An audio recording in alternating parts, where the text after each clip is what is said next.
Good job, brother. You were preaching to the choir. Of course, we don't believe in choirs. We all do believe in the resurrection. I don't see much difference. This is not, I mean, your talk was good, but this Geisler and Turek, I don't see much difference between point 3 and point 5. And we don't have archaeological evidence, except no one can point to any tomb in Jerusalem and say there's a body there. But it seemed to me that point 3 and point 5 is relying on other writers. But that's just an observation of that. But there are lots of good books, and what are some books you would recommend for the general reader out here? Not things that are going to be technical or that will put people to sleep, but what are some good books that you would recommend for brethren to try to find a copy and read that would be interesting to them? Yeah. I don't remember the title of Sean McDowell's book. Josh McDowell's book is good. The Geisler and Turek's book, I Don't Have Enough Faith to Be an Atheist, on apologetics. And this book is amazing. That's the one I would most highly recommend of the sources that I came across.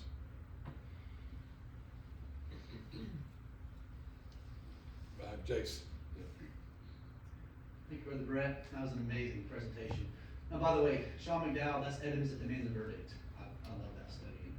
Josh McDowell. Yeah, Sean and Josh McDowell. And my question is, considering what you just presented, how should we implement that into our evangelism? When we're spreading the gospel to other people, how can we practically present this in a way that's practical to people we're trying to evangelize to? Good question. I think that when we're talking to people, I like to start out with just the very idea of the existence of God. I ask them, do you believe in God? I have my little cards that I hand out, and I ask people if they would watch these videos that give evidence for the existence of God. And then as the conversation goes, I like to take them through the different aspects of the gospel story. After we are on the same page about the existence of God, then I like to make sure that we're on the same page when it comes to the scriptures as being inspired by God. And then is Jesus,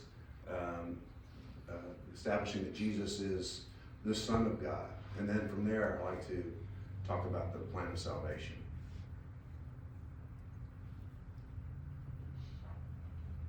Thank you. Okay, there we go. Brother Brian Burns and Smith Goodness.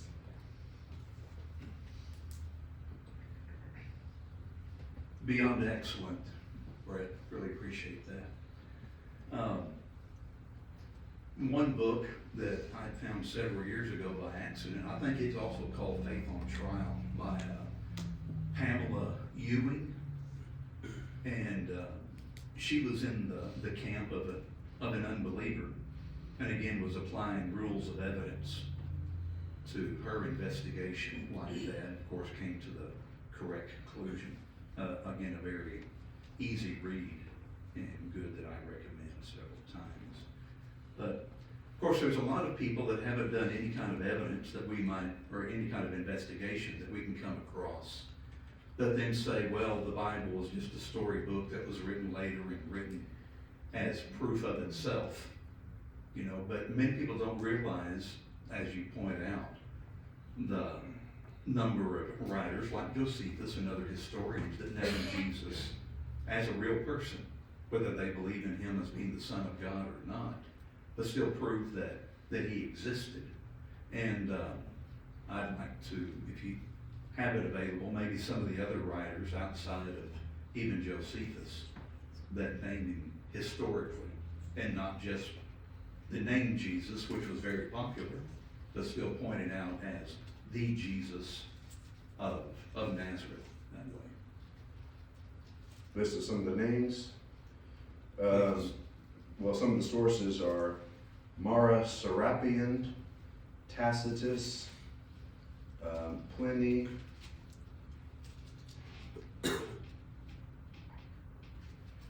the Younger, Suetonius, Thallus, the Jewish Talmud, Lucian of Samosata, and Phlegon.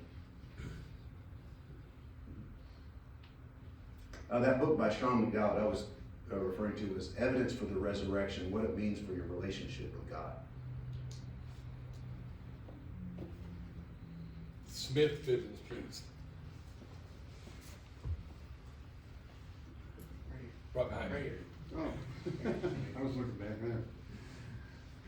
Excellent, what Brian said. Really appreciate that. In the early preaching, if you look in the sermons in the book of Acts, the crucifixion, the resurrection figure prominently.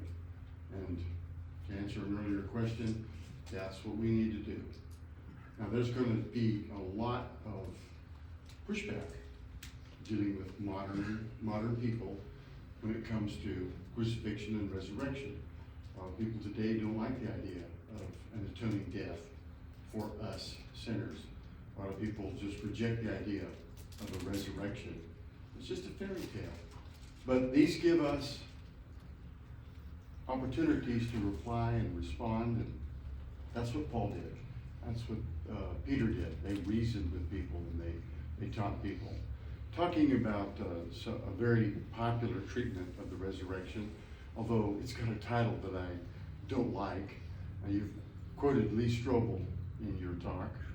The Case for Easter is basically a pretty good book on the resurrection.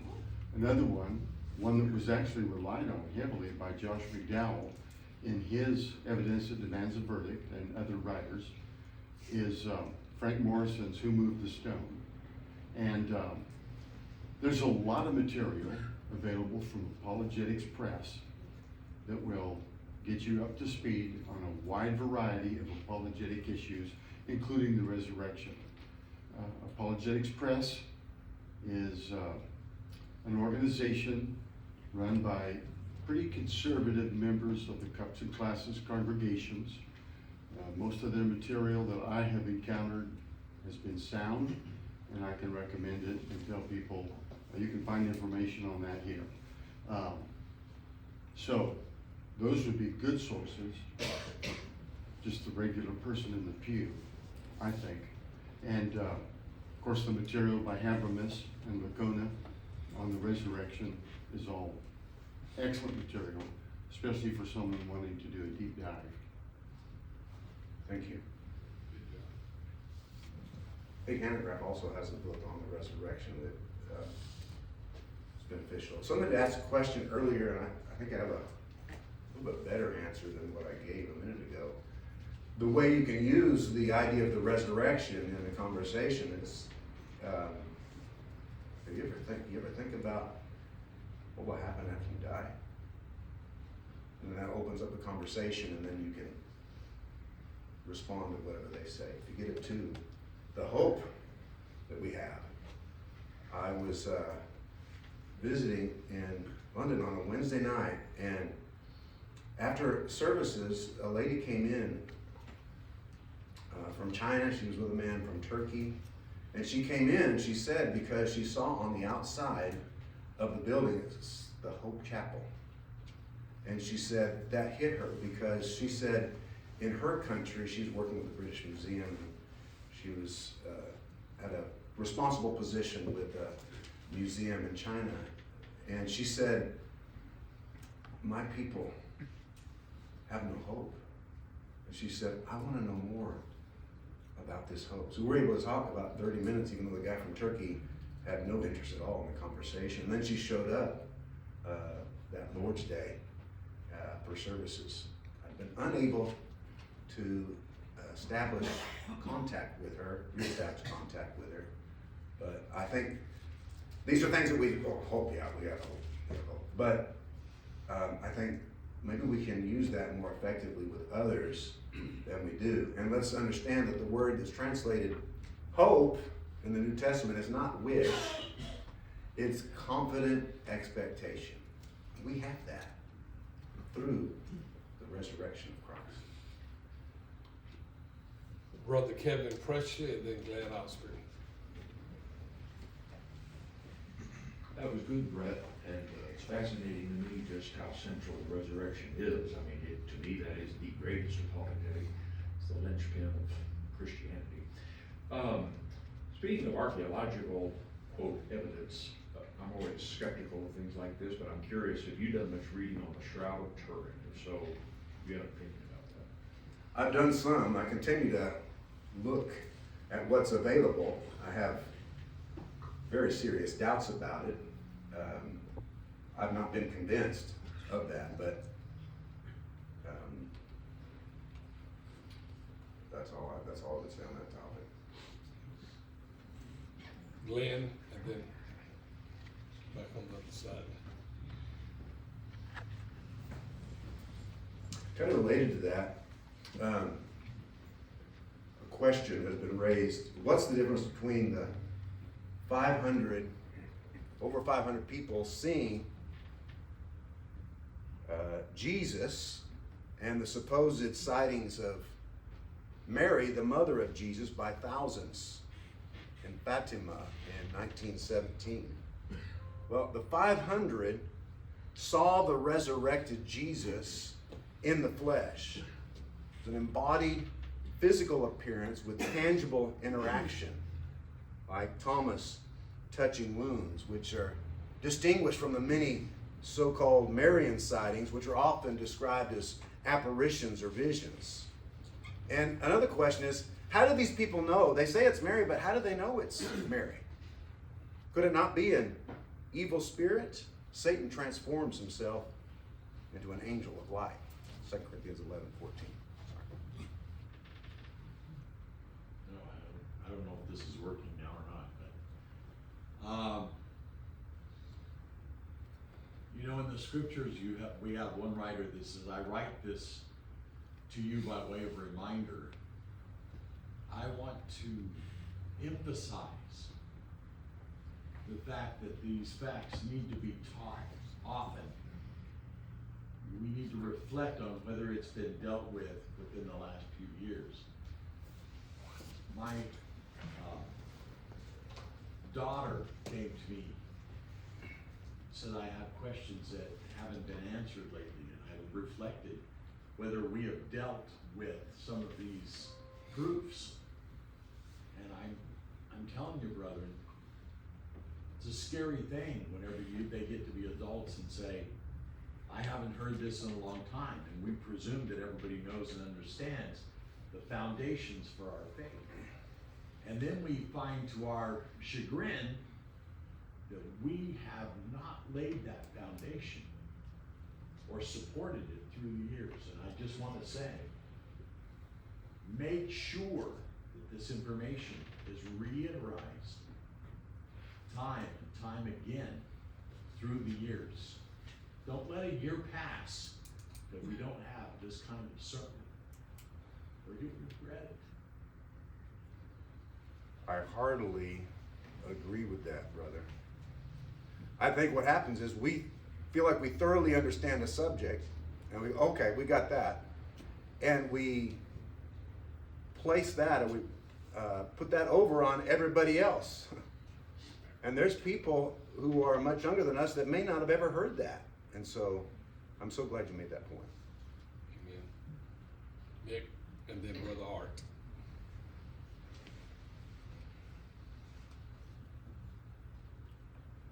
Thank you very much for that teaching. As a young man, I'm very inspired by it in this one. I hope most young men can be. But I just want to ask, as a young man, and I'm still relatively new, I find myself in a lot of situations where it's a one-on-one conversation, especially with people who do not believe. And I know this is a really good talking point as a foundation of what we believe. I know there's not a lot of proof on physical, tangible evidence, and I know we hear the stories of Luke chapter 16, verses 19 to 21. They talk about how they didn't believe before. Showing them it's not going to do too much if they don't have the faith already. What would you say as an encouragement for me as a young man, dealing with those who do not see the inspiration of the Word of God, or also do not believe in the resurrection. Well, first of all, God bless you for having those conversations with people as a young person. I hear sometimes brethren tell me that I want to do more and I'm going to evangelize and so I'm encouraging them, let's do that. I said, but I got to learn this and I got to learn that and I've got to know more of this, that, and the other and that. And over a period of years, they're still, I'm getting ready, I'm preparing, I'm getting ready. Don't do that. Do what you're doing. Have those conversations. I still get in conversation with people when I get stumped. But one thing, when you have a conversation and you get stumped, that is a blessing, because that's going to be the last time you get stumped on that question. Because you're going to go back, you're going to research, you're going to know the answer, and the next time, it's not going to happen there. And so keep stepping up and having those conversations. Get contact information from people so you can get back with them, and just continue to explore and deepen your knowledge. Thank you very much. Brother Art. Brad, I appreciate that presentation, outstanding. When you talk about the evidence, and when Paul talked about the evidence in 1 Corinthians 15, he talked about as proof and evidence that farming concept of the seed that dies and is resurrected. And it seems that while people were quick to challenge whether there were enough witnesses, what type of witnesses and quality, I haven't had a lot of conversations where people have challenged the farming application of it. And that never changes. You plant a grain of corn or a kernel of corn, it has to die. So the stalk comes up. So we get the ears of corn.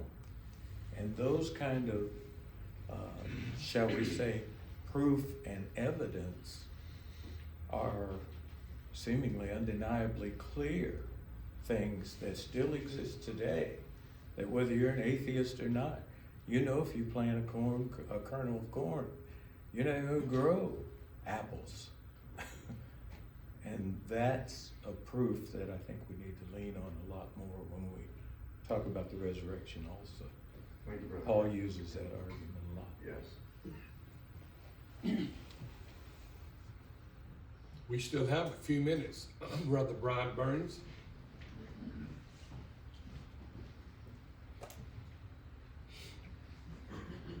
In proving that this story didn't develop over a period of time, I've always been rather amused with Peter, just from the day of Pentecost on, in his preaching, whenever he would say, this Jesus, and he'd point his finger, I think literally, probably at the Jews, that you killed, but God raised up. He uses that phrase over and over and over again, which is kind of like an in-your-face challenge. This happened, you did it, he's been raised, now you prove otherwise. Even all the way through to chapter 10, whenever he was teaching Cornelius, he didn't accuse Cornelius, but in that case, he said that the Jews killed, but God raised him up. So over and over again, like say in the early preaching, it was a challenge to the people that were right there. They couldn't deny that Jesus had died. And he was challenging them to prove otherwise, that he had been resurrected. God raised him up. And of course, they couldn't prove otherwise. And of course, Paul pointed out that that's what he taught. That's what he wanted the Corinthians to know about. Jesus Christ and him crucified. And of course, he had been resurrected, which he proved and taught on through that letter. But like I say, to me, it's kind of humorous the way Peter did it over and over and over again. And of course, they couldn't prove otherwise, and still can't. Thank you. Brother Sam Garrison, and then Brother Madison. Appreciate your presentation and comments. I wonder what you think about using the resurrection as an apologetic for persuading people about the existence of God. It's almost a reverse order maybe of how we would normally think about it and do it. But I've heard some apologists, some preachers mention that idea of using this so certain historical event that's so well attested the resurrection of Christ and then using that as a springboard for proving the existence of God, that Jesus rose from the dead. Absolutely. The fact that some very well educated, brilliant men had discounted the existence of God and discounted the resurrection until they took a closer look at it. To me, sharing some of those examples, say, have you really taken a good look at the evidence? Have you seen what's available? I think that's a great way to start a conversation, to share the gospel and to teach people the truth about God. Brother Madison. And then Glenn Osborne. Back to the point that you were making, Brian, I think it's significant that Christianity got its foothold in Jerusalem. If it was a myth, if it was a fairy tale, the last place that you would want to start Christianity would be in Jerusalem. Because when the apostles, who stayed for at least 10 years, maybe 15 years in Jerusalem, it was the other members who spread out, but the apostles, Acts 8, verse 1 through 4, stayed right there in Jerusalem, and they kept preaching Jesus, kept preaching Jesus. If it was a myth, if it was made up, all that they had to do, the Jewish leaders, was march him out to the tomb and say, here's the body. But it started right there at Jerusalem. But it's been a long time. I think, well, I ain't gonna think, but in Mark chapter 16, when talking about the resurrection, starting about verse number 14, I can see sometimes why the world would have a problem with the resurrection when the 11 that he had chosen had a problem with the resurrection.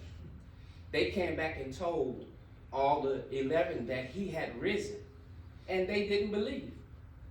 Even though he had told them all the time that he was going to be persecuted, he was going to be killed, but on the third day he was going to rise again. But we find it in Mark chapter 16, verse number 14. The Bible says he began to upbraid them because of their unbelief. So it's not a difficult task for people to say that I don't really believe in the resurrection. Well, they had the resurrection right there, and they didn't believe. So he upbraided them because of that fault. The Bible says, and he reproved them severely because they didn't believe what he had said about that resurrection. So it's not a difficult task when people wrestle over those things. But the point you're making is when you go back to the foundation of what he said about the resurrection and then build off of it again, like you said, then it's not going to be a problem for the church. But it's going to always be a problem for the world when they don't believe in Jesus Christ. Thank you, brother. I think that's that very example is an excellent tutorial for us evangelistically. I hear sometimes that even preachers have an approach in a Bible study, one and done. Well, if even the apostles that he's been teaching regularly haven't struggled coming around, then let's give others a little grace and let's continue to work with them, look for opportunities to get together and talk to them more about whatever the issue is. Right. Jesus showed remarkable patience, and so should we. Brother Glenn. I think what our brother said about talking about the resurrection and it's one of the foundations for faith. In other words, you can even use it as a proof for faith is found in 1 Corinthians, the 15th chapter, the whole chapter. He argues, he said, if Christ be not raised, your faith is in vain, But then, verse 20, but now Christ has been raised from the dead. He's speaking very confidently, and he says, okay, what are the consequences of that? Well, here's by man came death, by man came also the resurrection, and he used it as a springboard to talk about faith. And I might emphasize again, too, for all of us, we can't have a living hope without it being founded on the resurrection. Because that's what he says. If Christ be not raised, your faith is in vain. So I just want to emphasize that I think this sermon ought to be given at least once a year, everywhere. And I think we need to remind ourselves, we need to examine ourselves, talk to each other about it, especially your kids. Talk to them about this, because it's something that you need to do. I wanted to ask you a question. If is there due to the way he constructs 1 Corinthians 15,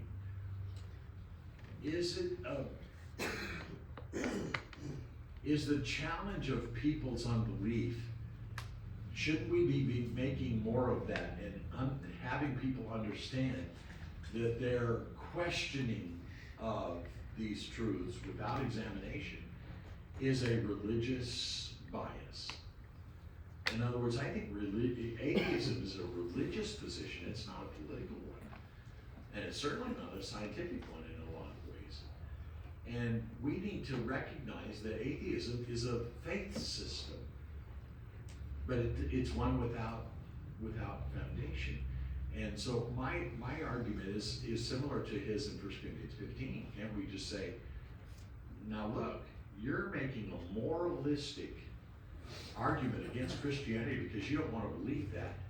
But this is a religious idea that you're promoting, is that there is no God.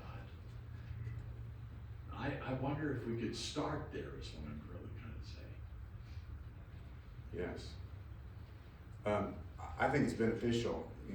We want to know the truth, but I think it's important for us to try to understand where are these people coming from that are rejecting what we see as so much evidence. That debate between Ehrman and William Lane Craig in 2006, it's a 2-hour debate. I would recommend people watch that and try to understand where he's coming from. You know, Ehrman at one point was a Christian, and then he left.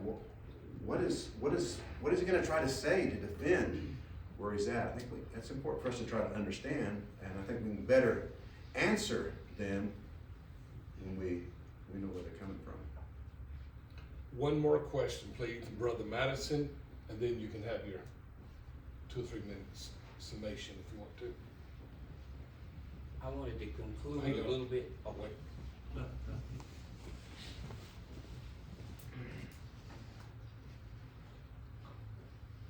I just wanted to make a conclusion on what I stated about in Mark chapter 16, starting in verse 14. Then Jesus tells them, since you didn't believe, now you have a witness.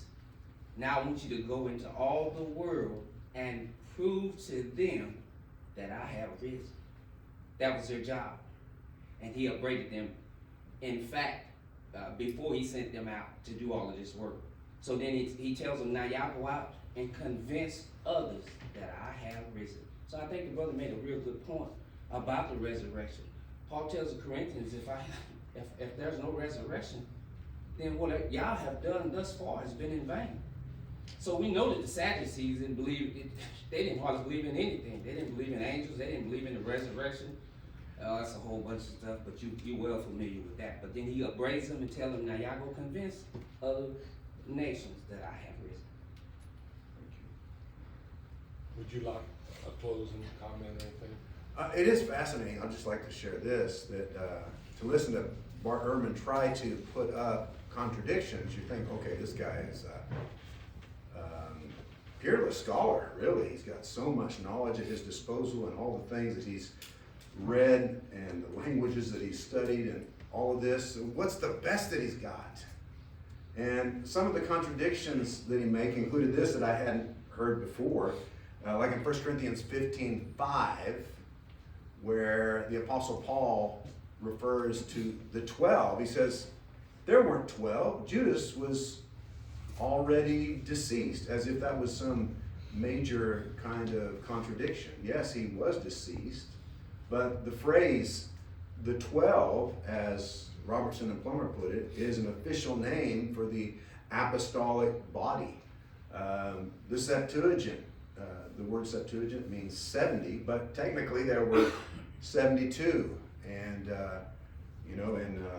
even in the world, you've got the Big Ten has 18 teams, and the Big 12 has 16, and the Pac-12 has 2 teams. So you still use that number just because of the association with those particular individuals. But what I would just encourage you is do an exploration in this topic, because it is so rewarding. Yeah, good job. Excellent. Well, you have about a 15-minute